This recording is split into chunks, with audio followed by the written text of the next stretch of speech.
Hello everyone, this is Peak Entertainment and we are back again. I'm going to do a non-spoiler review now of Justice League Dark Apokolips War.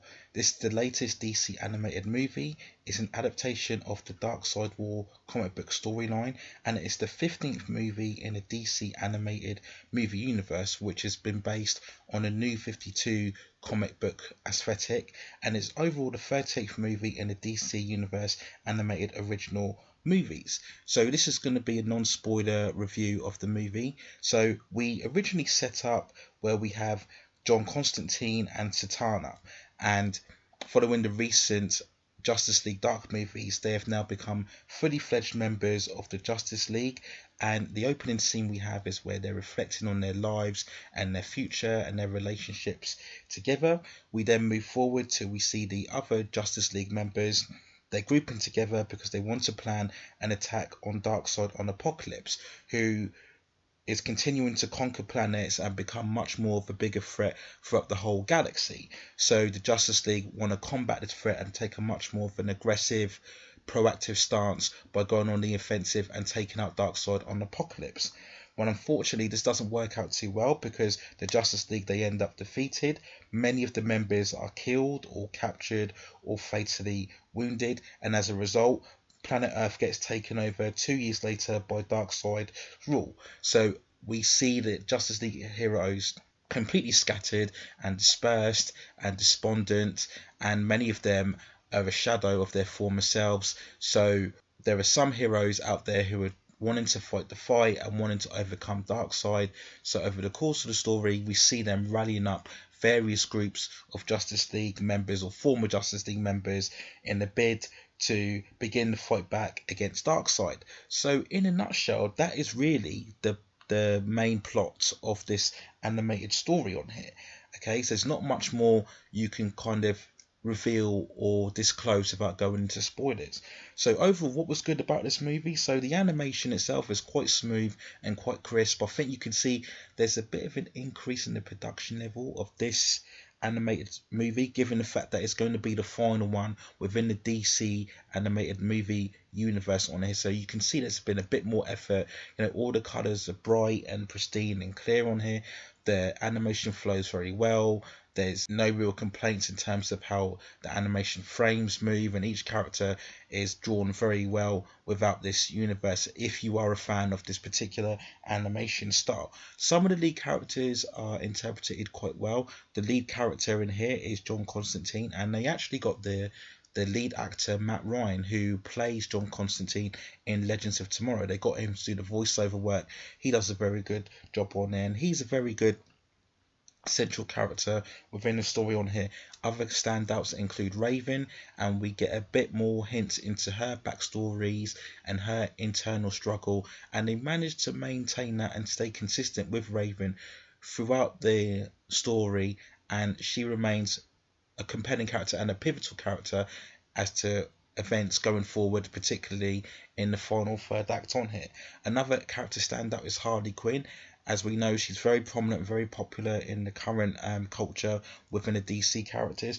And again, most of the humour comes out from her. She's a typical crazy, schizophrenic personality that we've seen transferred through all the animated movies and live action movies throughout on it. And there are quite a few humorous scenes where we see Harley Quinn just taking out villains left, right and centre, whether it's with a bat or a gun, and she's just spinning around, just killing people left, right and centre, not having to care, singing, shouting, and some scenes are quite funny, and I think this does the better job actually of making Harley Quinn, which I believe should be more of a supporting character and not making her the lead where she's got to carry the whole movie. I think she's much better in that kind of role on here. What I also liked was the Superman character. As we all know, in this post kind of injustice era of the DC characters, it's been the trendy thing to make Superman more dark and more gritty and more edgy. Everybody wants a dark, evil Superman, the kind of dictator Superman that we kind of get when we get these Elseworld versions. But they've kept Superman to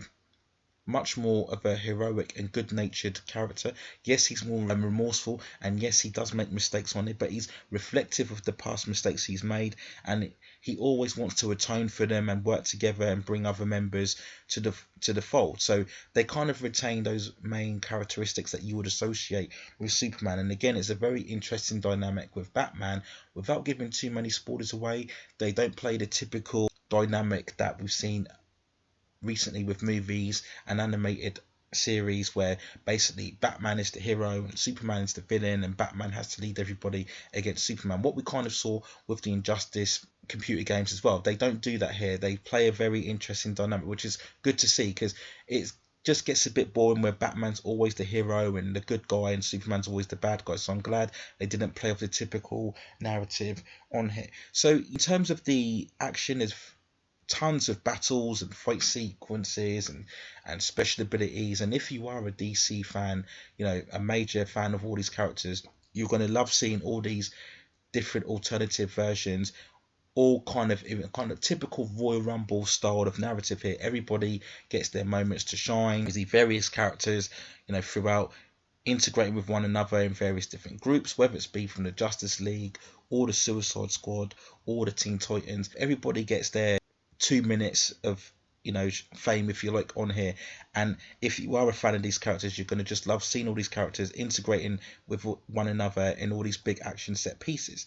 So that's mainly the good points. Now the bad points is, of course, that because you have this kind of wall-to-wall action, the depth and the characterization suffers. Apart from the few characters I mentioned, everybody else is kind of just throwaway. They kind of feel like they're just thrown in there just for fan service. There's not real any interest or compelling edge to these characters that are involved, or the story that's involved. Is essentially just a one-way mission just to overthrow Darkseid, and that's it. It doesn't go anywhere kind of outside of that wheelhouse, if you like. Now people will say, well, what about Flashpoint Paradox? That's an animation film that I've said is amongst the best of the DC animated movies.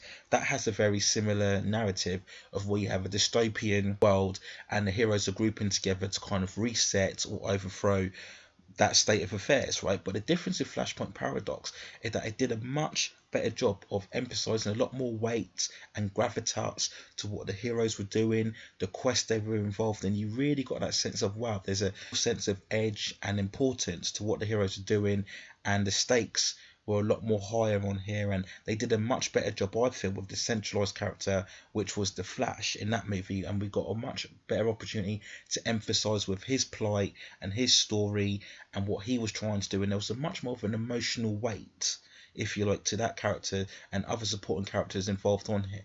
We don't get that in Justice League Dark Apokolips War. It's very much, as I said, of a throwaway, disposable, very knockabout style fun, which, to be fair, if that's what you're into, then you're going to enjoy it. But I just feel it was just lacking in terms of its characterization and its depth. And it's a bit disappointing, especially for the final movie within this set universe, that they didn't try and be a bit more ambitious and creative with the storytelling or the characterization.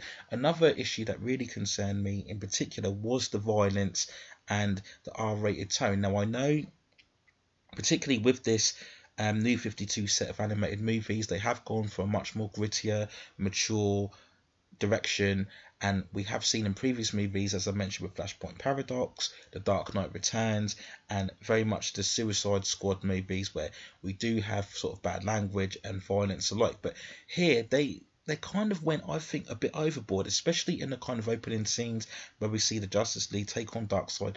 There are multiple moments of characters getting their arms ripped off, decapitated, and bodies getting ripped apart, and heads exploding. I just think it's a bit too much. I mean, I think you don't need to do that anyway for these DC characters or any animated characters. This isn't anime that we're going for here.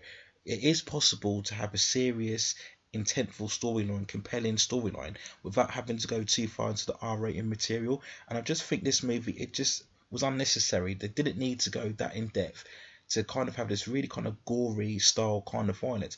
Very similar to what we saw in the Mortal Kombat Scorpion Revenge movie. I just think it was just a bit excessive, and really you didn't need it. It didn't add anything. It didn't add any weight to the story that they were trying to tell. We get one or two F-bombs in here as well, and again, unnecessary. We don't need to see the bad language on here. It just, again, it's not a very good addition and doesn't make the film any better for it.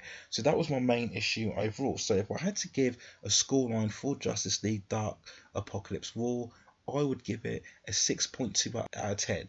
Like I said, this is very throw-about, knockabout fun. If you're a fan of all these characters, you're just going to enjoy seeing them all on screen, doing their thing, exhibiting all their powers and their abilities, be involved in these massive group battles against the parademons or the doomsday-like monsters, and you're just going to enjoy it for that. So if you just want a very derivative, 90-minute, action-filled, action-packed animation story, then yeah, you're going to enjoy this. But I just think if you wanted something more substantial, I think that's going to leave a bit more of a lasting impression, then you're going to find this a bit lacking. I did a review for Superman Red Son, and that was actually an improvement and a major step up from the more recent animated movies within DC that we've had. I've referred to, if you like, the glory era or the stellar era of movies that we had at the beginning, with the likes of the Flashpoint Paradox and the Dark Knight Returns and Batman Under the Red Hood and Justice League Crisis on Infinite Earths, and those are really like the higher tier, the upper tier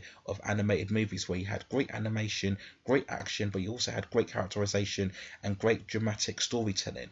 And I just think this Justice League Dark movie was severely lacking. I mean, you could be also a bit nitpicking and saying it's Justice League Dark, but make no mistake, this is a Justice League movie. Even though John Constantine is in a lead role, various other Justice League characters or Teen Titan characters are very much just as prominent as John Constantine is. They're very much important to the kind of end events as John Constantine is, right? So yeah, I think a bit of false advertising here. I don't know why they could have just called it Justice League or Justice League and Teen Titans. I think partly it's because we've kind of already had a Justice League against Darkseid a couple of times now, and most notably in Justice League War, which is kind of the beginning of this whole DC animated universe based on the New 52 aesthetic. So yeah, it just felt a bit generic and a bit just familiar, and you just wish they went for a bit more on a creative and ambitious with the story that they wanted to tell on it. But overall, it's very average.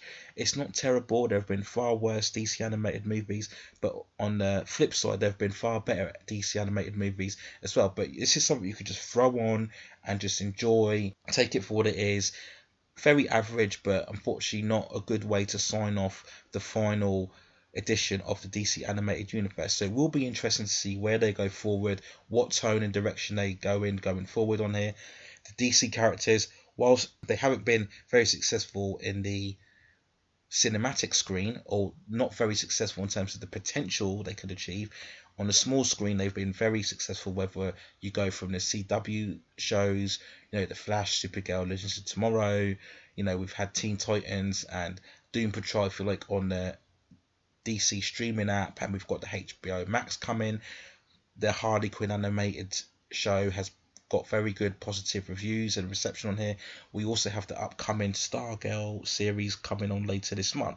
So the DC characters are in good stead on the small screen, so it will be interesting to see what tone and what direction they have going forward for the DC animated movies. I know we have got Superman Man of Tomorrow, I think, coming up very shortly as well on here, so I'll be interested to see what that will be going forward. So those are my overall thoughts on Justice League Dark Apokolips War. Let me know what you think in the comments below. Did you think it was good in comparative to the recent movies, or did you think it was the further step down from that, what I regard as that higher tier of movies when we were at the beginning of this DC animated movies? Are you glad now that we're going to come to the end of this new 52 aesthetic, and you want to shift much more to that more classic, iconic DC tone and spirit that a lot of people prefer to see with the DC characters? So those are my thoughts. Let me know what you think in the comments below. Please like and subscribe and help me grow this channel. That's it for now. Take care of yourselves, stay at safe distances, and I will see you very, very soon.